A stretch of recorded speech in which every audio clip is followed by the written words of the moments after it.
Good morning, JMO. How are you? Welcome. Thank you. I'm doing great. Thanks very much. Can I do this reset for people who may just be discovering us and don't know the depth of your successes?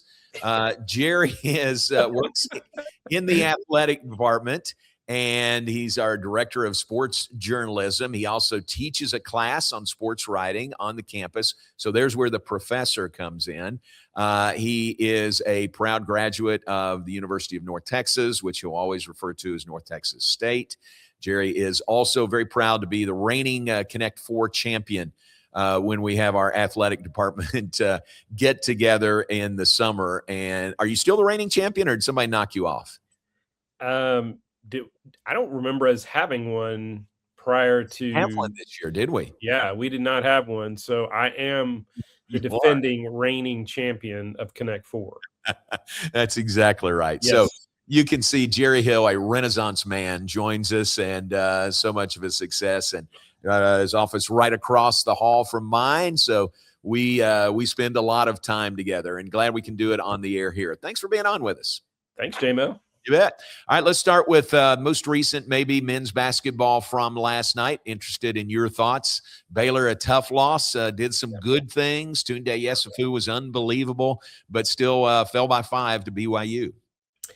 Yeah, John, I think if you were able to watch that maybe impartially, like just watch the game, you could really enjoy watching unbelievable talent on the floor, like AJ for BYU, and then obviously Tunde for Baylor, Rob Wright for BYU, Cam Carr for Baylor. There were pros on that court, and so in that sense, it was fun to watch. Baylor, I thought, like you said, I mean, it's a disappointing loss, but it's similar, I guess, a little bit to the Iowa State loss. Like, you were down, you came back, you made it closer at the end, but just not enough. But I think this team continues to show fight. That's what I see in them. They obviously have some things to work out. But considering their limited rotation, the fact that they were able to, not just play with BYU, but stay right there with them, you had to be impressed by that. Because looking at the teams and, mano a mano, that kind of thing, I think BYU was clearly the better team. But Baylor, gave them a fight, and like I said, was right there in it till the very end. But yeah, I just thought it was a fun game to watch.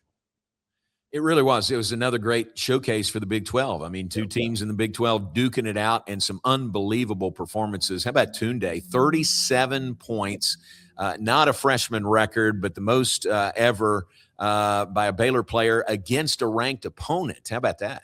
Wow, that was amazing. And yeah, like I said, watching him and then AJ kind of go at it, and I guess they were on the McDonald's All-America team together.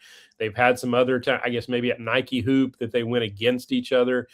So there's a little bit of history there. And I think this game kind of motivated both of them. You could just tell, and I had not seen AJ, and I was just totally impressed. I was like, early on, I was like, how can you even stop this guy? I mean, you feel like you got him in front of you and all that, and he just one step and he's by you. So he was fun to watch. But then I think Tunde he kind of took it to another level. He's gotten so good, John, at that mid-range jumper, particularly when he posts up and does the turnaround jumper. Man, he is got that down. And I'm not sure if he had talked to you about this before, but I didn't know it. But he said he was a Kobe fan, growing up, and that turnaround jumper definitely does have some Kobe look to it. So, yeah, he was just he was fun to watch. Both of them were, but yeah, it was just you saw the talent on the floor, and I think AJ said in the post, see him at the next level. So I think you'll see both of those guys at the next level. Yeah, I think that's true. I thought our fans were really good last night. Students Yep. were there. They were into it early. They were giving the business to Rob Wright, Yes. as you might expect. But I also think that our fans were very good and never crossed the line last night. Is that your takeaway also? Yeah, absolutely, John. And you know what's funny is I I thought because I missed before the game, so I guess they were doing this before the game too. But then at some point during the game, I heard them chanting, and I thought it was Baylor, but it was Traitor. Traitor, right? So, but again, they were having fun with it. Like you said, I never thought Baylor fan, at least that I could hear or see. I didn't feel like they crossed the line. They just, they were into the game and were respectful, I think. And Rob talked post game too, and he expected what he got. And I thought he handled it really well. Like it did not seem to rattle him. Scored 30 points, and I think he was maybe just off his career high. But most he had scored in Foster Pavilion. Let's put it that way. That's a good point. No, I thought the fans were really, really good last night. And let me mention this also. Kudos to our facilities folks and operations people. They were prepared. They wanted to make sure at the end of the game that BYU got off the floor safely, and they did. And they even had this covered tunnel area where the visiting team goes off to their locker room. Yeah. That's never been covered before. Right.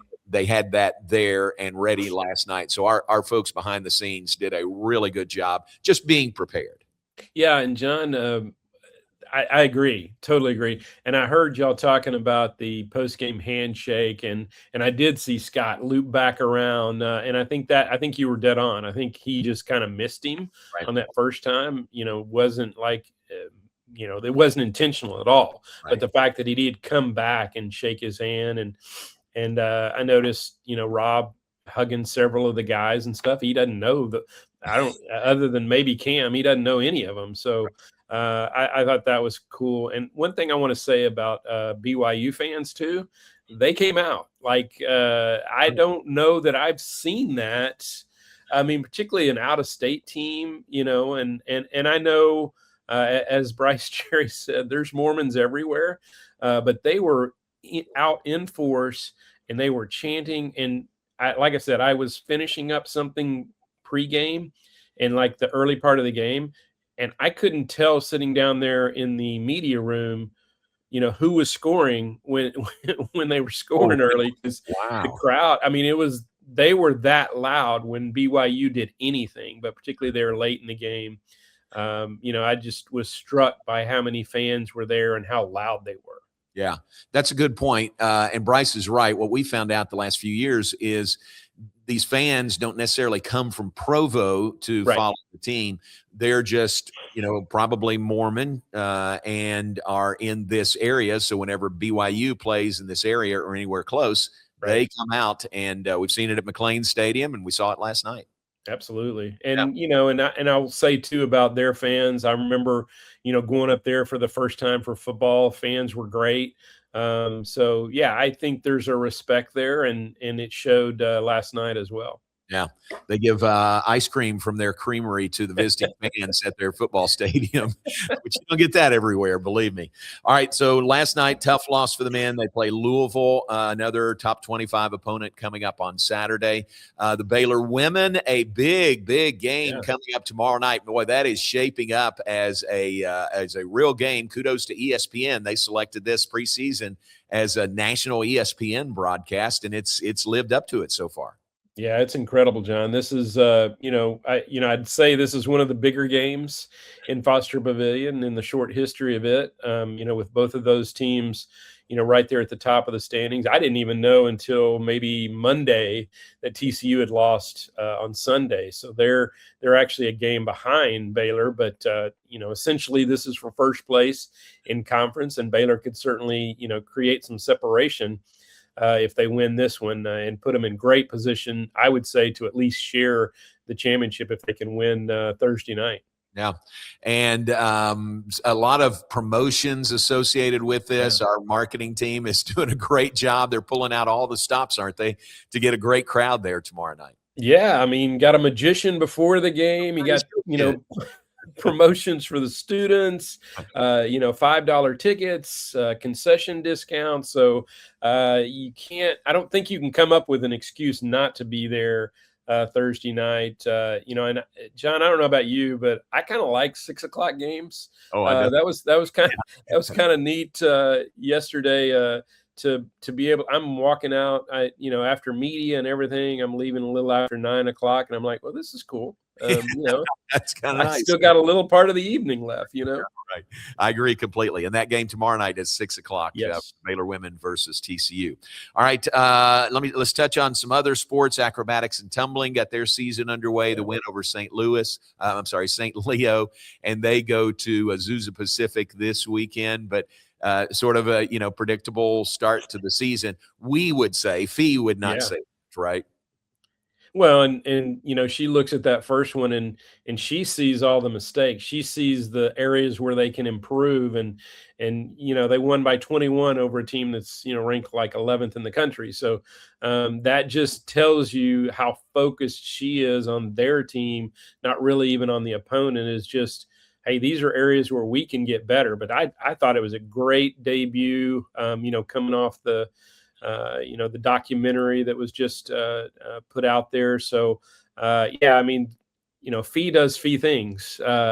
She just keeps carrying on. And John, I haven't asked her this question. I don't know if with the NCAA status, will NCATA still have championships? But essentially, this could be the last NCATA national championship.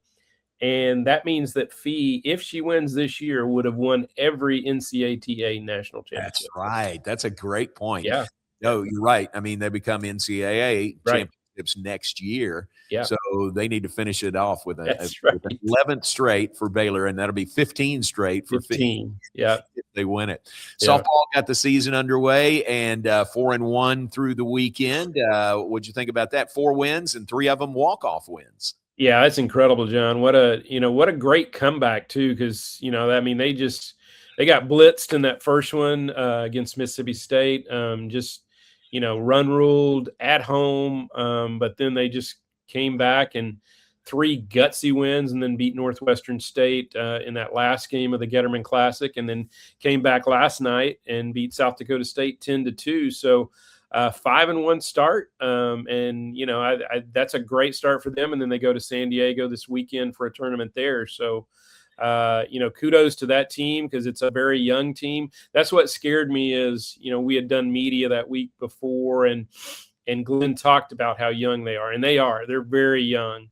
But in some cases that can be good. They're young and dumb, I guess. They don't know that they're not supposed to, have 3 straight walk-off wins. Right. And as Glenn has said, you can't count on that every time. But don't tell them that. That's what they've seen. So let me write that down. Young and dumb. Young and dumb. Yeah. Yeah. And then baseball begins this weekend. Big build up to this team. And, man, I'm excited about the prospects, excited to see them on the field which would be Magnolia Field at Baylor Ballpark, beginning on Friday. Yeah, absolutely, John. Mitch is, 4th year? Is that right? Mm-hmm. I think so. His 4th year, and I think he's continued to, bring in good talent, go through the transfer portal, go through the JC ranks, and yeah, I'm excited about this team specifically. I think, like with most teams, they'll be as good as their pitching, and I think they have some veteran arms there, but they also have some young guys that they're going to count on. So yeah, I think it'll be fun to watch this weekend in Mexico State. Magnolia Field at Baylor Ballpark. I like the sound of that. I know. I like it. I think that is great. All right, let's also touch on your sports, men's and women's golf, who've been in action this week. Yeah, they finished up yesterday. The men at Bentwater in Montgomery, Texas, which apparently I didn't know this, but Faith Lynch's parents grew up on that course. So, oh, really? Wow. So yeah, she saw the email come from me at Bentwater, and she was like, "Wow, does Jerry know my parents?" So, but yeah, they struggled at the start, John. Obviously, first tournament under interim head coach Ryan Murphy after Mike McGraw stepped down, retired from coaching to take care of his wife. So they struggled in that first round, but really came back and had their best round in the last round. So I think there's something to build off there. Alex Hurd finished in the top 10, so good finish for him.